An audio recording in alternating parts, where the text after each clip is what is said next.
First off, a big thanks to all the YouTubers who helped get me started and helped give me the knowledge, the foundation, the building blocks to move forward and get to the point where I'm at now. So here comes my video. Hope you like it. Enjoy.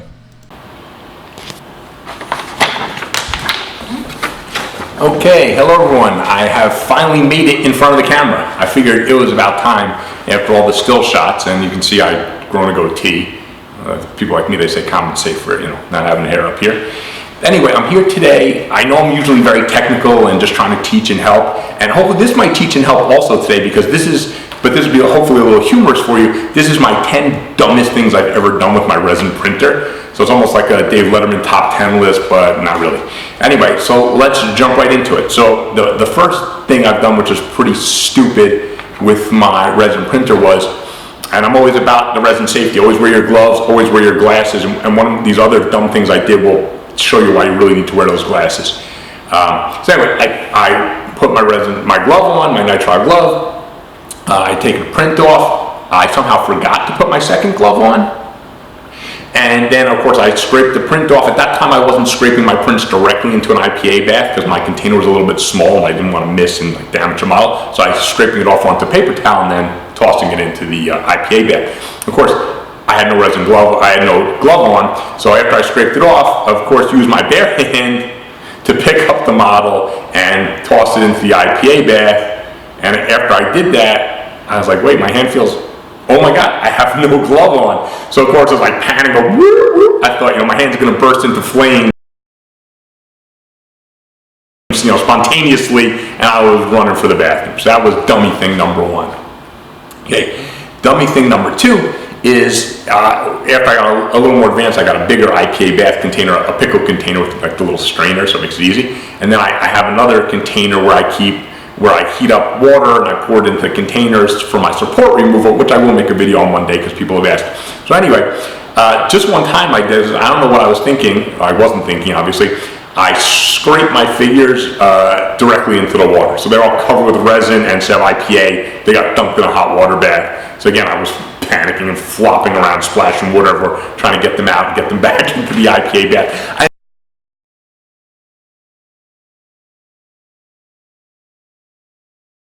In the end, I actually don't think the models really suffered from it, at least not that I could tell.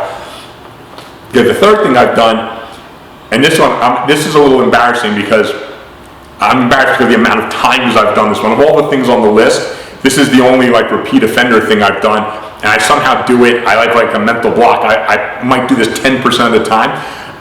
I clean my vat very carefully. I've got my glasses on, I've got my gloves on, I drain it, I have a little squeegee, I squeegee everything out, poke from the bottom, get any cured resin off, really nice. After the resin strained, shake it back up, pour it back in. I'm really excited to get printing again. So if you were listening closely, you might notice I left out one little step at the end. I always forget to tighten the screws that hold the vat down. It is bizarre that I keep doing this. I'd have to say literally 10% of the time I change the vat, I don't screw the screws down. And I start to print, I'm all happy and excited, and all of a sudden I'm in another room or even in that room, and I hear thwunk, thwunk, the sound of the vat dropping back down as it's gets pulled up by the suction, drops right back down. It's an awful, loud, horrible sound. You go, oh, what's wrong, what's wrong? Anyway, and then you're always, of course, running, as soon as the printer lifts up, you're running in there to tighten the screws, so and you're hoping your print stuck to the actual print bed and not the FEP, as the FEP was being pulled up with it. I actually think to some degree the thwunking sound might be good, because thwunk means the FEP is dropping back off, and hopefully that means the print was sticking to the bed. And I have to say, I think only one time that this has happened to me did the print actually stick to the FEP. The other times I was lucky enough, I caught it after maybe the first thwunk or two, and was able to tighten the screws, and actually the print was sticking to the print bed, which is pretty good considering how stupid I was. Okay, and a lot of these are going to relate to vat cleaning for some reason. I guess that's where you have the most margin for error. That's when you're actually doing something. So another time I was cleaning my vat out, and I open my resin bottle, and resin's always dripping on the side somehow, no matter what I do. So I'm always having to get a paper towel and clean that up. I put my funnel in. I got my resin vat out, and I got my squeegee ready. I tilted my vat to pour it in. I started squeegeeing out the bad resin with the cured floating resin bits in it and scraping off the bottom. And then I looked and I was like, wait a second, I forgot to put my strainer in. So I was straining bad resin with cured resin floating around there were chunks of resin, and I'm straining it right back into my, I'm pouring it right back into my bottle. So of course I was so frustrated, especially because I didn't have a spare resin bottle around, and I need to then strain my entire bottle of resin. So I actually had to go through my garbage and find a container that I thought wouldn't leak resin. I think I had a glass container somewhere, and then clean that out thoroughly, strain it. I mean, it was an absolute mess. So don't ever forget to put your strainer in your funnel. I'm sure I'm not the only person who's done that, but that was super stupid and super annoying. Okay, next one. This is number 5, and on number 5, this is going to be the big one about resin safety in here. So, and the reason why, even if you're very comfortable around your resin, I'm very comfortable around the resin, especially because, I've gotten it on me and I don't seem to be hypersensitive to it like some other people are. But you definitely don't want it in your eyes, your mouth, and any orifice would be bad. I don't see how you get it in any of your other orifices, and hopefully you haven't. But anyway, this story will remind you why you really should wear it. No matter how comfortable you get, and you say, hey, my head's far away from everything, I don't need safety glasses. You actually do. Because listen to this boneheaded thing I did. So again, vat cleaning. So I take my vat out, I have my safety gear on, gloves, glasses, which is good, and I have my bottle, I put my funnel in, I remember to put my strainer in, so I'm straining, I'm squeegeeing, and then I've got the stuck resin, so I'm popping it out, I'm peeling it off, I use my fingernail in the glove. The only bad thing is I've done that once or twice actually where the glove has ripped and I didn't know it, and then I'm scraping with just my actual fingernail, so it might not be the best. Those gloves are pretty weak. Anyway, but most of the time it doesn't break. I just scrape it off. I made sure everything's smushed to the strainer nicely. I throw the strainer out carefully. I take my funnel out. I clean the funnel. I made sure my vat. I always make sure my vat is pristine. After I clean it only with a microfiber cloth. The edges I do paper towel, but the inside only microfiber cloth. I know over time that might add up a little bit. They're not that expensive, and you might want to use paper towels. But I think I see a lot of things online of people's FEP looks terrible, and I have a feeling they're using paper towels on them, not microfiber cloths. So anyway, microfibered it, perfect. I hold it up to the sunlight. I put it in the machine briefly because that sometimes the lighting in there and I can really see if there's anything there. Take it back out, look in the sunlight. Totally clean, perfect, ready to print. I put it in. I remember to screw it down. This is important. I remember to screw it down. And so all that's left is for me to pour my resin. So I grab my resin bottle, shake it up. Now, wait, hopefully none of you perverts are. This is shaking resin bottle, okay? Don't get any strange ideas. Shake my resin bottle. I didn't put the cap on first.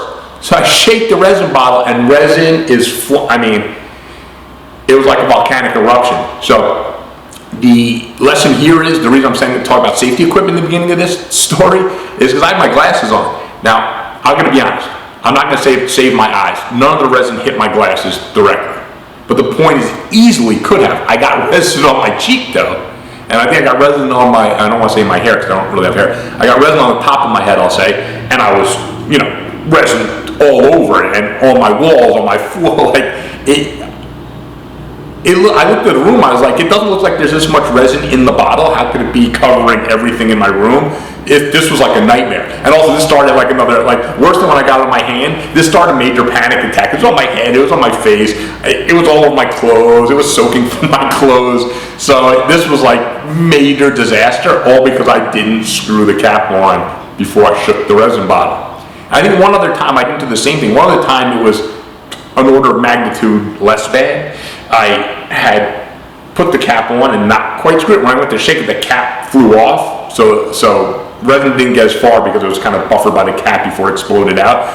So it's hard to focus when things become routine. I know it's hard to, it's like driving kind of on autopilot, but with resin, since it is toxic, really try to focus down and make sure you don't make any of these dumb mistakes I'm talking about, especially make sure your cap's on really tight before you shake your resin.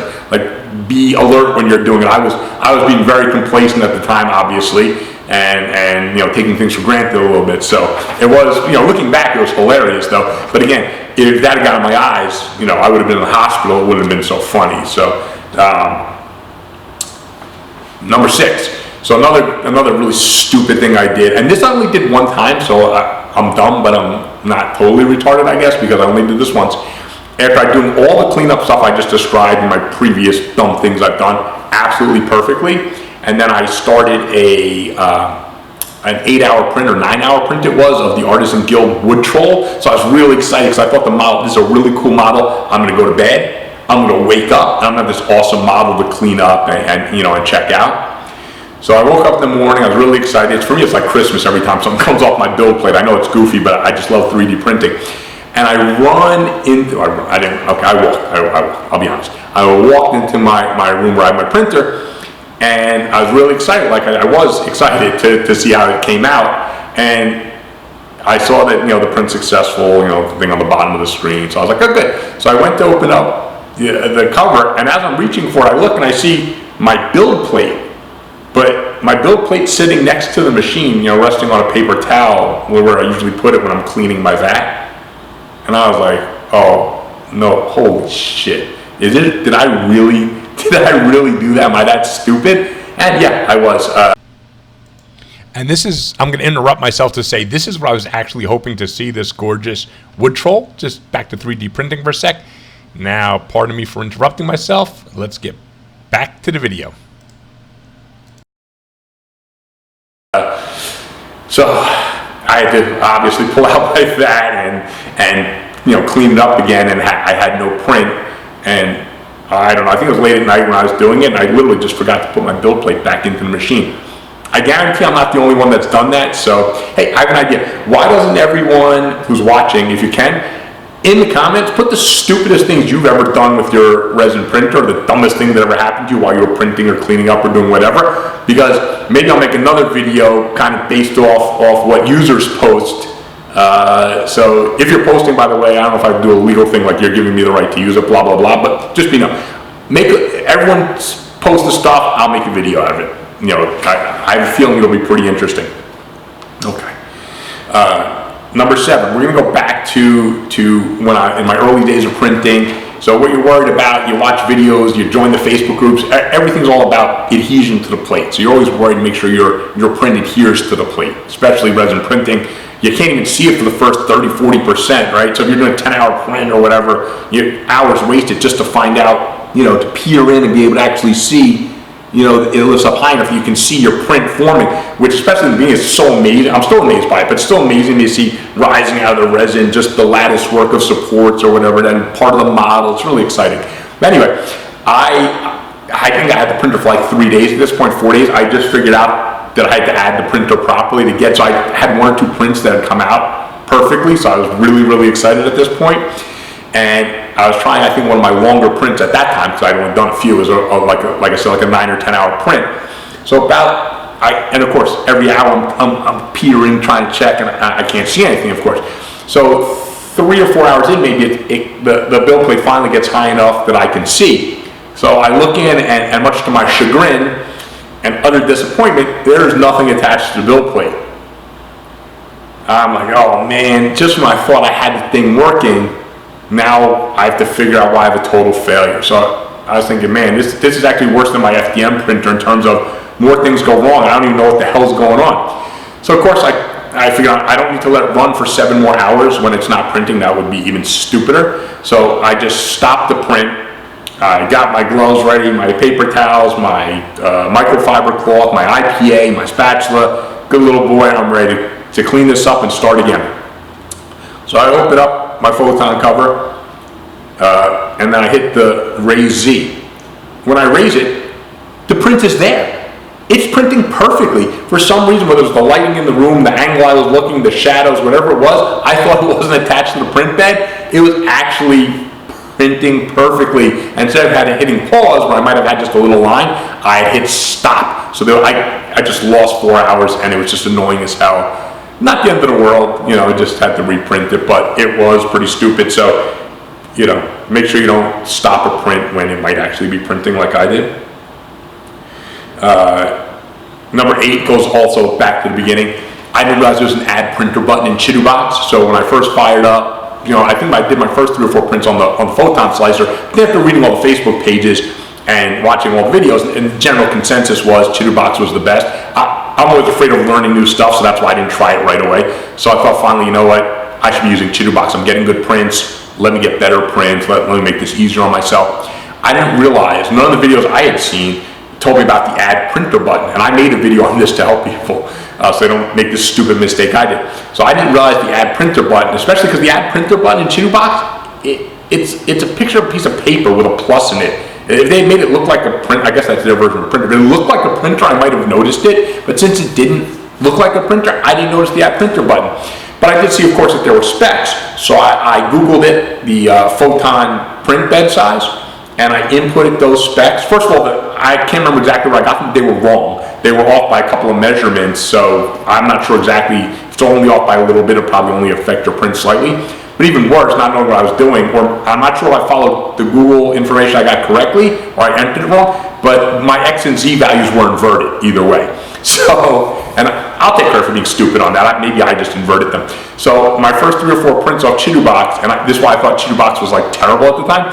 My first 3 or 4 prints off Chitterbox, they all came out like, and the supports printed perfectly, by the way, so I was like, oh, well, everything's working. But then my print was like squished down to like a third of the size. Or one of my prints, I think, was like half size. It was all kind of weird, different things I got. I guess, depending on how I oriented them on the plate, those inverted axes, did different things to the models. So I got a lot of wonky results, and I was getting, again, really frustrated, depressed, and upset that I had this resin printer that appeared to be kind of working, but wasn't really working. And so I stopped using Chitterbox for a little while. And then, a day or two later, I figured out, oh, I'm so stupid, there's an add printer button. All I have to do is click that. My photon's in there already. And that's also when I realized, oh, I put in the specs the wrong way. So I really, really felt stupid after that happened. Okay. Number 9. So again, going back to vat cleaning. So another time I was cleaning my vat, and what I do is, I take the vat out, I just hold it over my strainer, funnel, and bottle of resin. I take a squeegee, I just squeegee it, and then usually some drips around the corner a little bit. So, I reach over, I grab a paper towel, I clean it up. So this time, I reached over to grab my paper towel. I did one of those, where you're kind of clawing at the air, because I didn't feel it. I guess I had moved it a little bit from where it normally was. So, I looked, I saw, yeah, it moved a few inches. So, I reached over to get it. And then, it's like trying to rip a paper towel with one hand. You have to, if you don't get the super good tear, you kind of pull the towels a little bit. If you do it fast enough, you get your one little sheet. Because I have to select the size. So if you don't do it hard enough, then the paper towels like kind of tip over and roll a little bit. Then you actually have to use your second hand, which I couldn't do. So I was struggling with that, and finally I got it where I was able to rip it. And then I turned back, and I'd been holding the vat like 6 inches away from where I was supposed to be over my strainer for the last few seconds. So there's a nice puddle of resin, pooling up on my floor. And not that big a deal, but it's pretty annoying to have resin all over your floor, especially as I'm on a hardwood floor. It's not like an industrial floor, so I had to clean that very carefully, lest the wife see some kind of mess where I'm ruining the floor up there. So I do advise, by the way, in most of the area where I work, I do have actually floor covering, but this time I was holding that away from the edge of the floor covering, of course, spilling it all over the floor. Okay, so number 10, this bothers my wife again. So number 10, so one time I got mad at my wife, we were arguing. And so I came with this idea. I tried to convince her that the resin, I poured it into a tall glass and tried to convince her the resin was a smoothie to try to get her to drink it, to kill her. No, I'm kidding, guys. Hello, I'm kidding.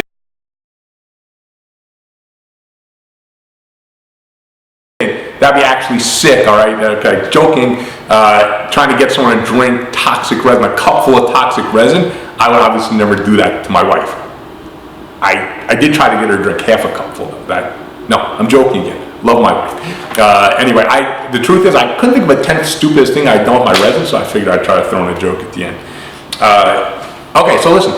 I know it's a big departure from what I normally do, but I figure my videos are so normally, boring and technical, so I figured let me try to inject at least a little humor. And also, there are some lessons to be learned here. I don't want you guys making any of the stupid mistakes that I made. I'm always trying to teach a little bit in everything I do. I want to spare you from some of the stupid things I did. So those are the 9 stupidest things that I think that I've done with my resin.